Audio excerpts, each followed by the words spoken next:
Bueno, voy a poner por acá porque no hay estrado. Bienvenidos y bienvenidas a la última conferencia de este quinto simposio de Ontología Contemporánea. Tenemos la oportunidad, como tuvimos ayer, de platicar con una de las personas de la llamada segunda ola del realismo, ¿no? Después del grupo formador, vino una segunda ola y este es el doctor Tom Sparrow. Ha publicado un par de libros sobre este tema, principalmente el libro muy influyente El fin de la fenomenología, entendido como finalidad, no como acabamiento, en 2013 en la Edinburgh University Press, y más recientemente en 2014 Plastic Bodies, cuerpos plásticos, reconstruyendo la sensibilidad después de la fenomenología. Y viene a presentarnos el día de hoy. Bueno, él está en la Universidad de Slippery Rock en Pensilvania, más o menos cerca de Pittsburgh, y muy amablemente pues, ha estado aquí, aceptó nuestra invitación para venir, ha estado asistiendo en diversos días y nos mandó este documento que hice la traducción con estos propósitos, así que si de repente tiene barbarismos y ese tipo de cosas, perdónenme, pero es un poco, fue para resolver de manera inmediata el asunto de la comunicación. La dinámica de preguntas, procuren que sus preguntas, si no las van a hacer en inglés, sean concisas para que podamos traducirlas rápidamente y yo pueda también hacer la traducción de sus respuestas. Si tienen la facilidad de hablarlo en inglés, aunque sea más rudimentario, dependiendo del nivel, siéntanse con la libertad de entablar el diálogo, y procuraré hacer una pequeña traducción, resumiendo, del debate en dado caso de que se requiera. Esa sería nuestra dinámica, y escuchamos al doctor Sparrow.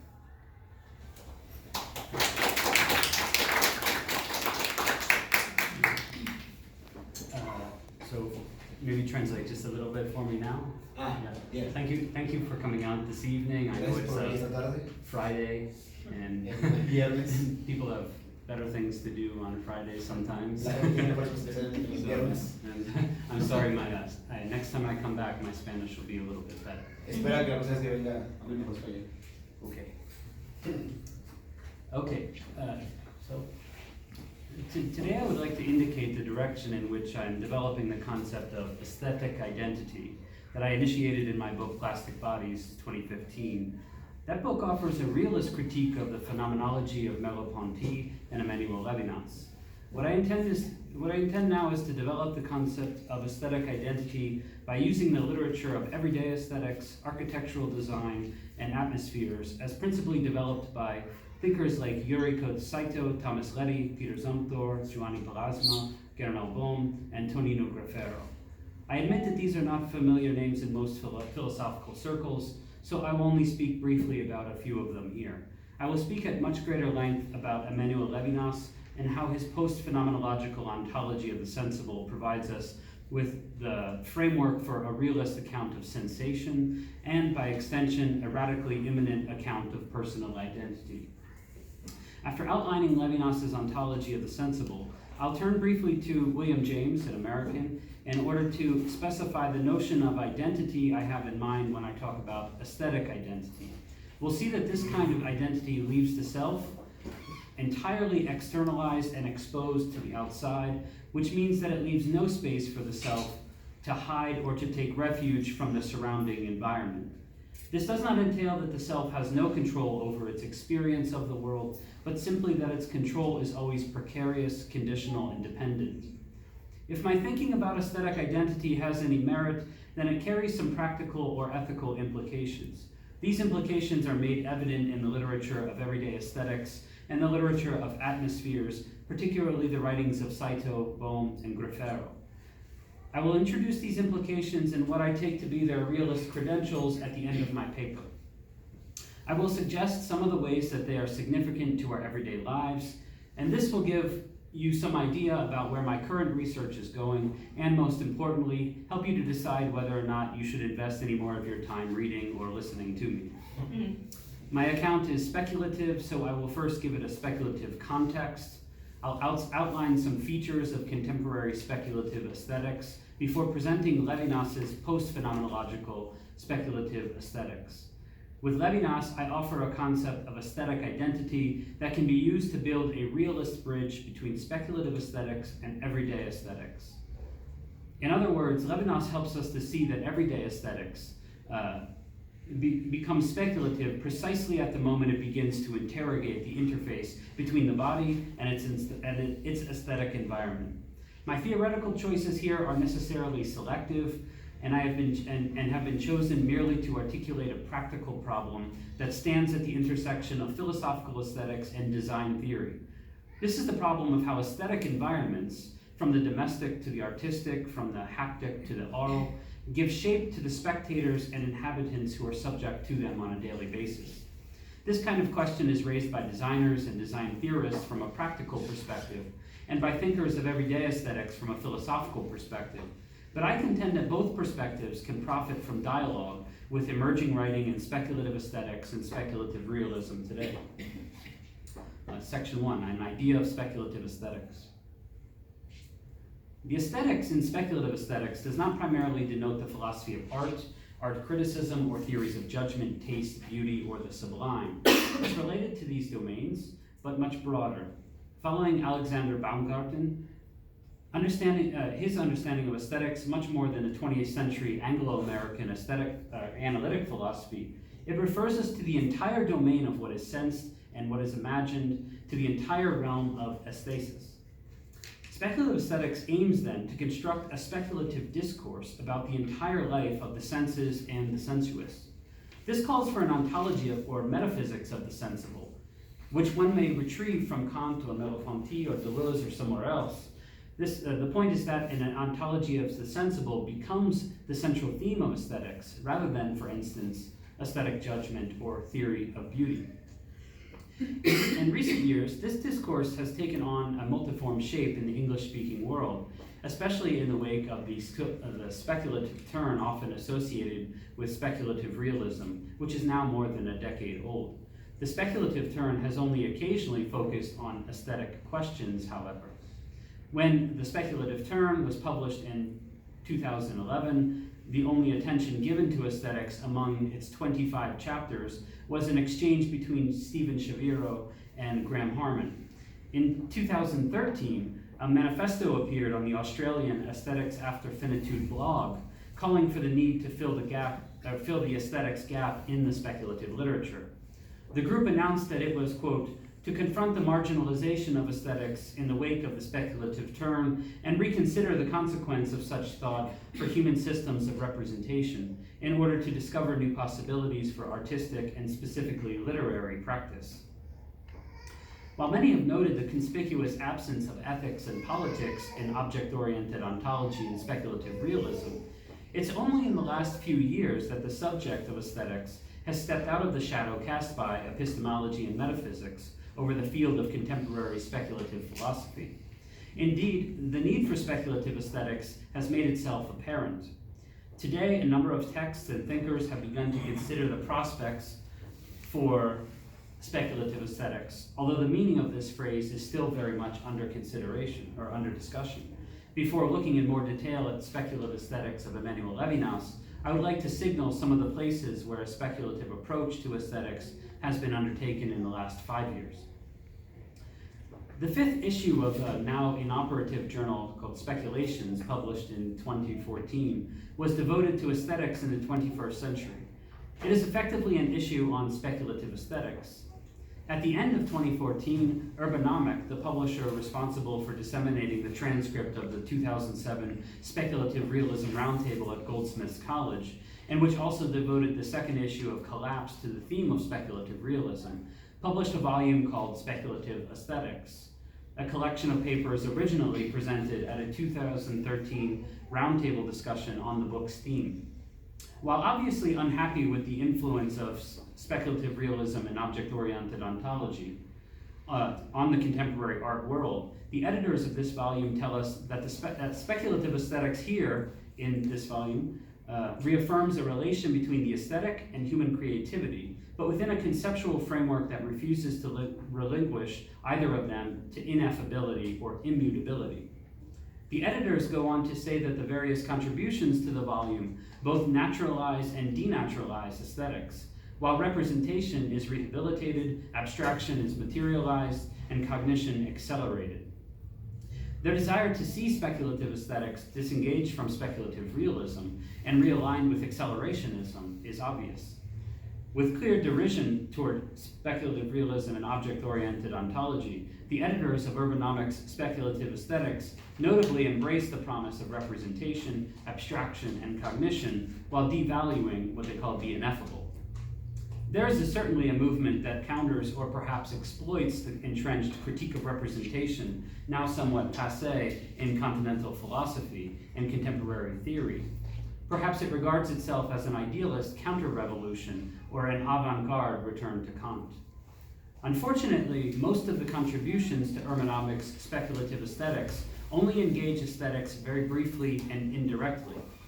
Some contributions are only marginally concerned with aesthetics. On the whole, the volume is unsatisfying. Its revealing polemical introduction wears its contempt for the influence of speculative realism and object-oriented ontology on its sleeve. There are hints, however, of a path towards speculative aesthetics. Notably, it raises the following important question. If speculative realism is concerned with wresting attention away from the primacy of intuition and interpretation, is it really an anti-aesthetic tendency, as the Urbanomic volume claims it is? My reply is that SROOO is by no means anti-aesthetic, even when it finds itself confronted with the ineffable. By way of example, consider the work of Stephen Shaviro. Shaviro has published books on aesthetics, speculative realism, and accelerationism. He has emerged as one of the major figures in the second wave of speculative realism and has, since entering into dialogue, foregrounded aesthetics unlike most others, like Graham Harman or Levi Bryant, and so forth. Writing about speculative realism and Whitehead, Shaviro argues compellingly that ineffability, rather than representation and cognition, is at the center of aesthetics. This is not a deficiency in aesthetic theory, he thinks, but precisely its constitutive problem. While an eminent critic of speculative realism and object-oriented ontology, Shaviro's own position holds some affinity with Harman's species of speculative realism, as Shaviro acknowledges in his book, The Universe of Things, a text which is in some ways a continuation of his 2009 book on Kant and Whitehead, without criteria. In The Universe of Things, Shaviro deploys the phrase speculative aesthetics to name his original contribution to the speculative term. This view he explicitly positions in contrast to Meillassoux and Harman. What Shaviro proposes with his speculative aesthetics is a theory of aesthetics as primordial, as the ground of all cognition, relation, and action. In short, as the singular ground of all experience, from the mundane to the sublime. Since all aesthetic experience is singular, according to Shaviro, speculative aesthetics cannot provide us with a general aesthetics, however. Kant, Whitehead, and Deleuze are the key thinkers in his effort towards speculative aesthetics, but the project is yet to be fully realized, and Shaviro remains skeptical about its fulfillment. What does it mean for Shaviro to say that aesthetics is the ground of all experience? Put it very schematically, it's to say that all contact, whether human or non-human, happens via aesthetic qualities. For any objects possessing sentience, like humans and non-human animals, it means that all contact is first and foremost non-cognitive. It is a matter of feeling. For the inanimate, on the other hand, aesthetics is a matter of affecting and being affected. For Shaviro, it seems the animate and the inanimate align under the general capacity of affection, where affection means susceptibility to aesthetic qualities. With reference to Harman, Shaviro writes, quote, "An object that contacts us from outside and whose true inner nature we cannot know has a basically ineffable effect on us. The same is true of inanimate objects, not just the sentient. This effect is determined for Shaviro by the power or capacity of the objects in question, and the singular way the objects brought into contact deploy their respective powers and transmit their qualities to one another. Shaviro borrows the language of powers from the powers metaphysics of George Molnar, Stephen Mumford, and Rani Lil Anjum, all of whom argue for the objectivity of powers. An object's power is real for Shaviro. Power is the object's virtual capacity to produce real causal effects in the world. For Shaviro, following Timothy Morton, this causality is basically aesthetic. Graham Harman elsewhere calls this power to effect at a distance vicarious causation. The task of speculative aesthetics, as Shaviro sees it, is to theorize the imminent non-cognitive contact involved in aesthetic encounters, to help us understand how we sense or feel that something is beautiful before we recognize it and without necessarily knowing anything about it. The purpose of this theoretical endeavor, as Kantian as it is Whiteheadian, is to propose heuristics that will be more or less widely applicable, as Shaviro has said. He does not seem to be too concerned with getting Kant absolutely right, but with innovating with Kantian aesthetics in order to dissociate it from correlationist tendencies. Today there are more and more uses of the phrase speculative aesthetics, and I have mentioned only a few here, but a Google search will quickly return many more. Section 2, Levinas's speculative aesthetics. Okay, so someone who has investigated what Shaviro calls the ineffable, non-cognitive effects of objects is Emmanuel Levinas. Although typically associated with phenomenology, I contend that Levinas's account of sensibility should be seen as a form of speculative aesthetics that contests phenomenological and classical aesthetics from the perspective of speculative realism. It does this by arguing against the primacy of consciousness and aesthetic experience, and for the objectivity of aesthetic qualities. This type of speculative realism, which is drawn out of Levinas's account of the materiality of everyday life and the dynamics of dwelling, has much to recommend to our thinking about everyday aesthetic environments and their effects on who we are and what we can do. Levinas provides us with an account of identity that regards the aesthetic environment, the material of everyday life, as constitutive of the subject. And if this is so, then consideration of the design of everyday material life takes on a profound ethical significance. Anyone who has considered Levinas's remarks on sensation and affectivity in Existence and Existence, or on enjoyment, alimentation, and the elemental in Totality and Infinity, and on sensibility and the volatility of the sensuous lived experience and otherwise than being, will be familiar with his aesthetics. When considering the constitution of subjectivity, it's necessary to consider what I call the primacy of sensation in Levinas's account of consciousness. In contrast to Kant, Husserl, and even Merleau-Ponty, Levinas deploys a phenomenology of sensation meant to restore, it seems, the non-cognitive material dimension to intentional life that has been overshadowed by representationalist accounts of consciousness, perception, and experience. For Levinas, this material dimension is the aesthetic, the level of aesthesis, of non-representational, sensuous contact with otherness. Levinas's apology for the primacy of affectivity and the sensuousness of embodiment operates as a response to a deficiency in the phenomenological method devised by Husserl, in particular its doctrine of objectifying intentionality. It's also consonant with his critique of the Kantian ego, which Levinas finds too detached from the material world. Against Kant and Husserl, Levinas envisages the subject as a material event, not as an aloof ego that serves as the immutable condition of possibility for representing objects and events. Insofar as his philosophy attempts to displace the privileged place of intentionality in phenomenology, and as it attempts to install affectivity, alterity, and sensibility at the base of experience, Levinas's philosophy works against phenomenology in the name of a quasi-materialist metaphysics of the sensible. His interest in phenomenology is driven less by a desire to contribute to a science of phenomena than by a desire to give a non-reductive metaphysical account of events that would otherwise be explained by the physical sciences or recuperated by representationalist epistemologies. In a strong sense, Levinas's critique of intentionality is an allergic reaction to what he sees as the hegemony of representation in phenomenological accounts of otherness, particularly the otherness of the aesthetic.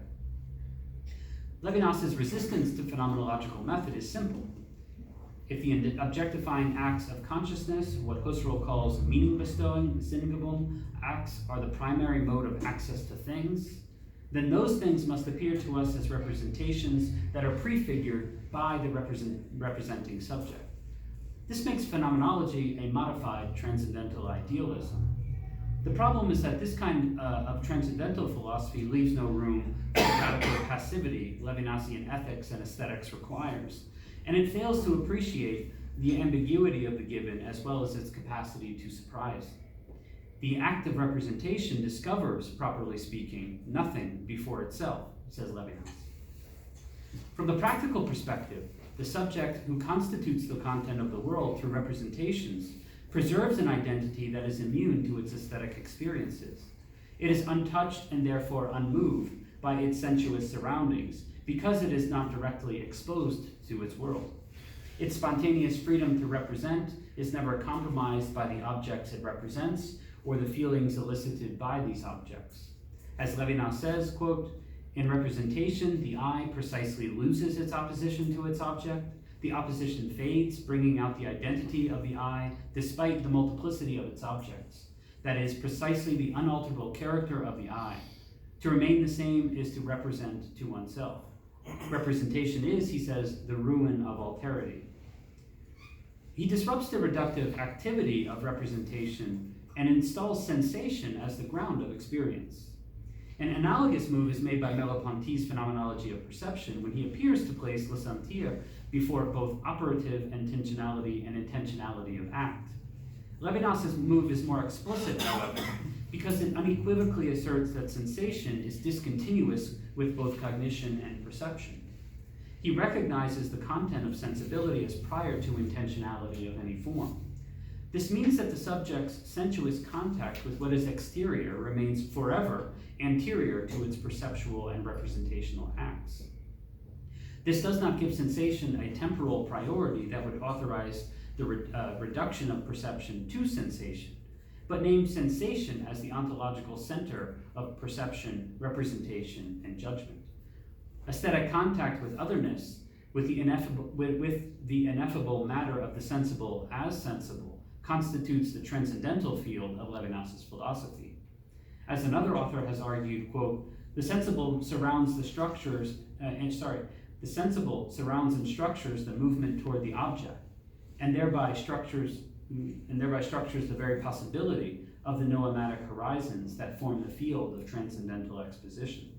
The sensible is transcendental, not in the sense that it is already an ideality, but rather that it is a presupposed condition of all reflective life. By presupposing the sensible in reflection and perception, Levinas signals his transgression of phenomenological principles and his commitment to speculation about the genesis of subjectivity. This does not mean that Levinas must break completely with phenomenology in order to rediscover the force of sensation. On the contrary, he asserts that intentionality rehabilitates the sensible. Here he gestures toward the tacit dimension of intentional acts, or that which consciousness sees without seeing. The implicit dimension of seeing is not just the unintended horizon of unfulfilled intentions, which accompany explicit intentions or the sedimented heuristics of historical consciousness, but represents the very excess of intentionality, which is incontestably akin to the modern conceptions of the unconscious and the depths. There's a reciprocal constitution at play in intentionality, whereby the object, which is said to be constituted by consciousness, proves itself to contain more than its explicit representational content. Levinas reveals that this excess of representation, the aesthetic, is always already conditioning the consciousness that purports to constitute it. A new ontology begins. Being is posited not only as correlative to a thought, but as already founding the very thought that nonetheless constitutes it. Levinas's new ontology locates an irreducible excess at the core of intentionality, but an excess which is not merely the transcendence of the object, regarded as necessarily given only in a series of adumbrations. Levinas's aesthetic excess indicates the ruin of representation and the destabilization of the Kantian Husserlian subject, who would otherwise delimit and judge the aesthetic while remaining unaffected by its force.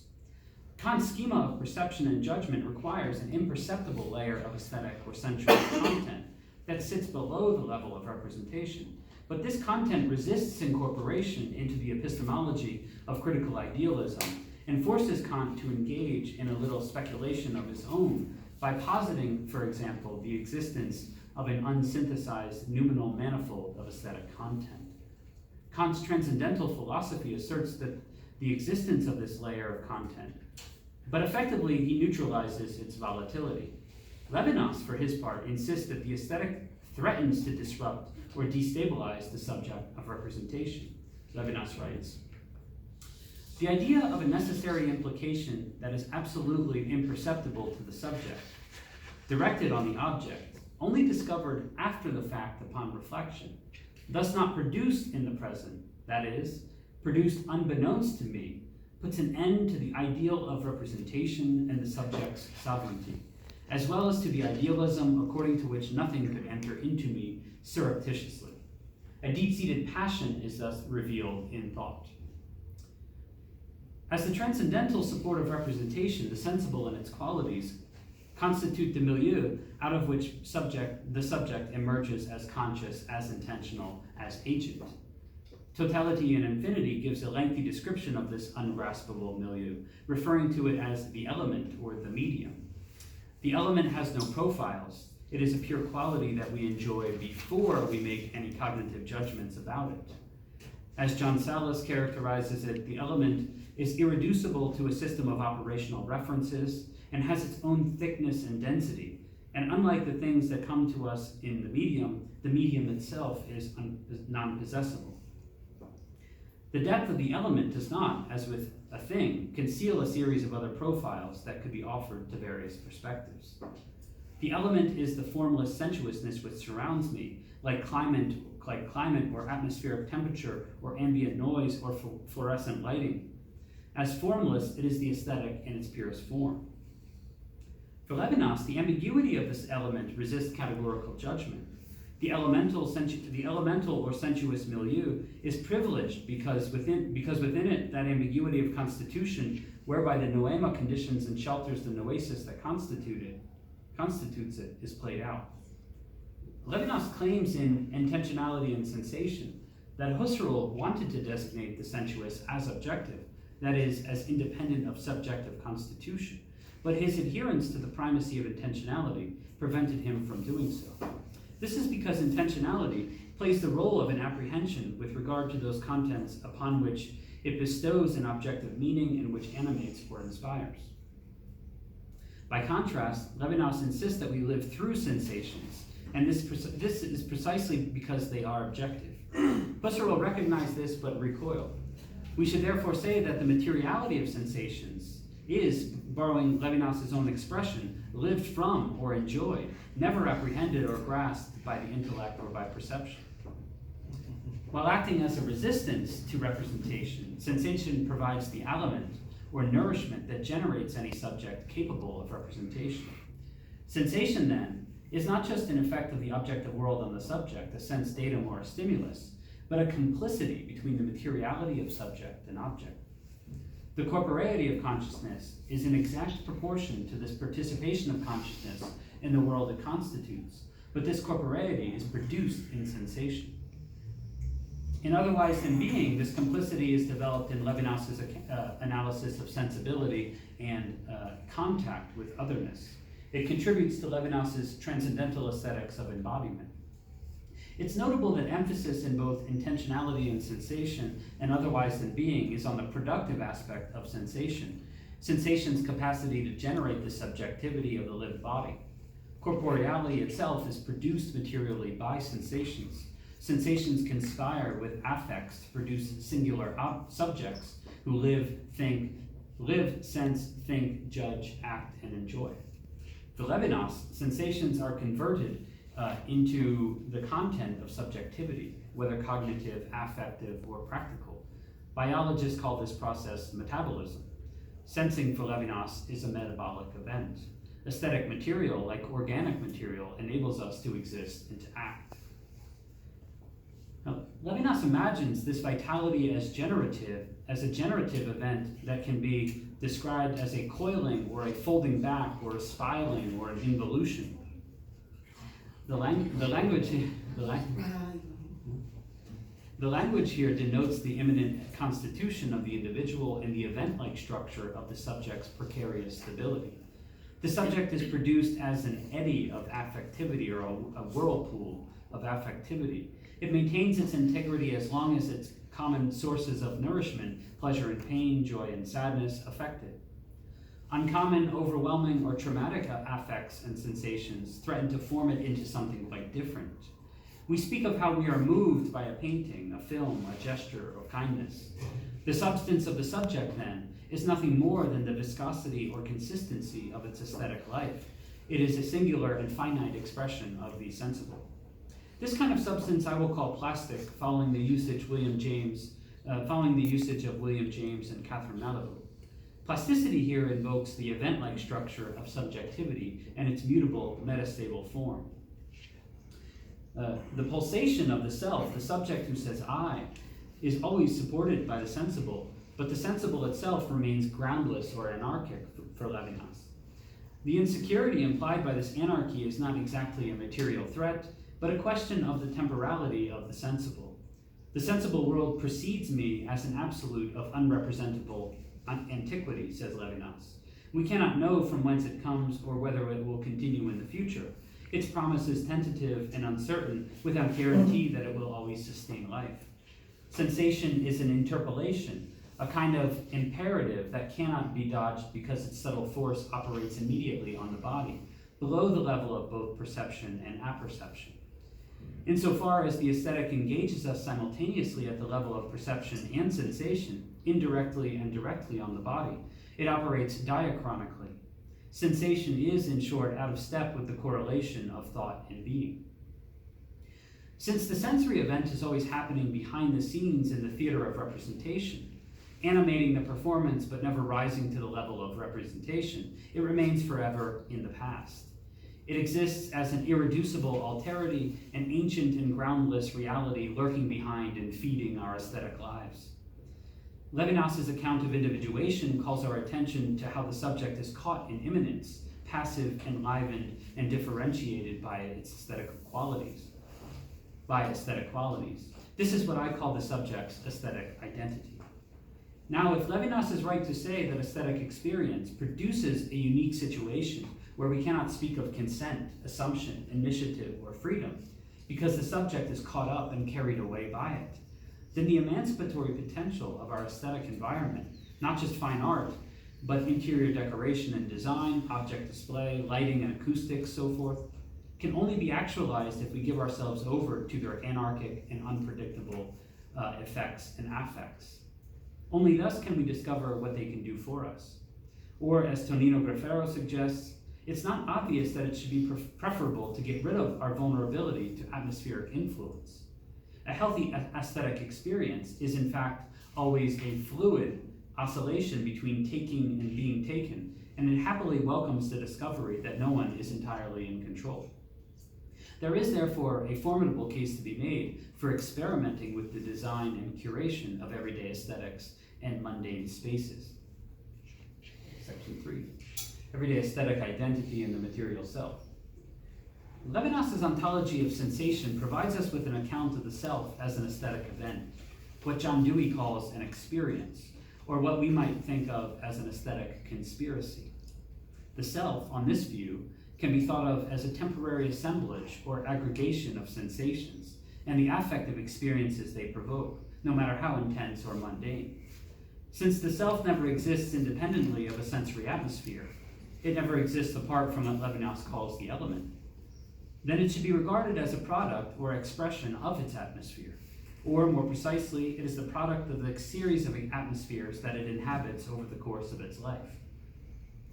Here I must be clear that I'm not talking about the non-extended self of Cartesianism, the immortal Christian soul, or the immutable transcendental ego of Kant.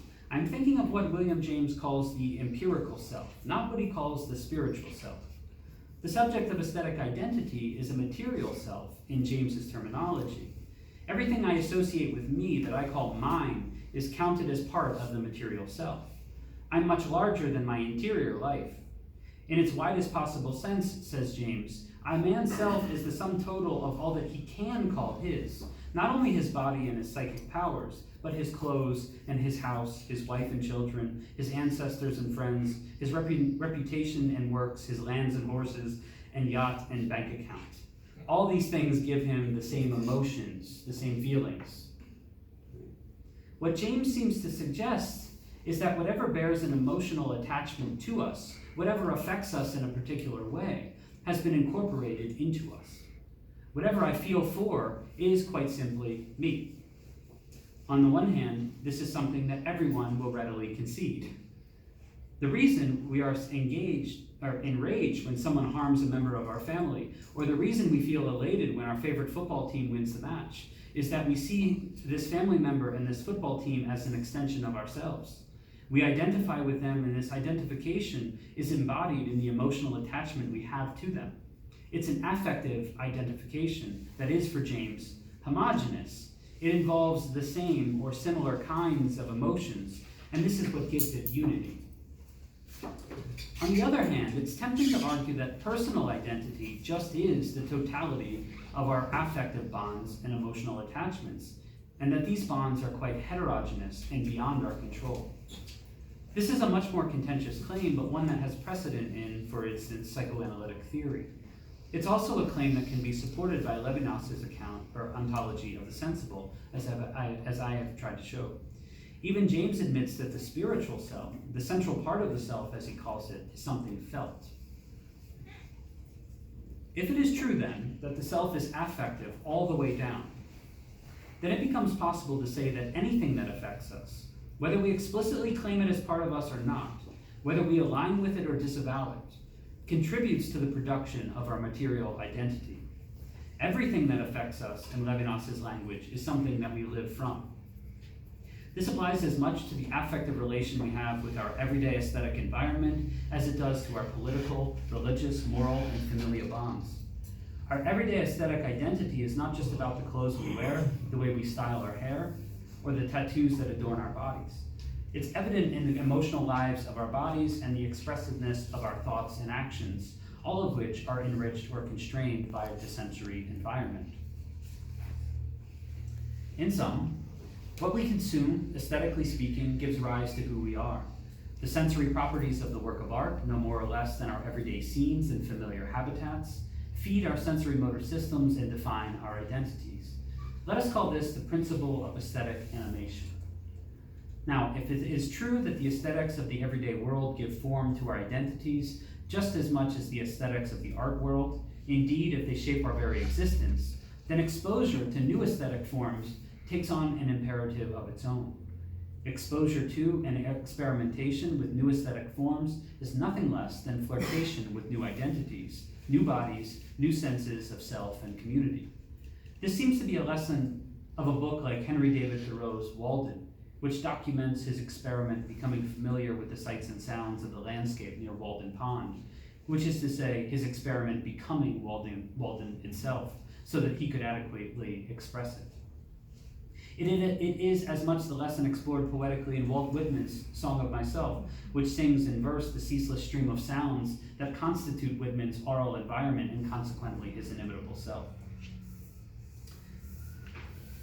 Okay, last section, everyday aesthetics and the ontology of the sensible. Levinas's speculative aesthetics provides us with a ready-made ontology of the sensible, but not the only one, to be sure. From it, I have tried to assemble an account of aesthetic identity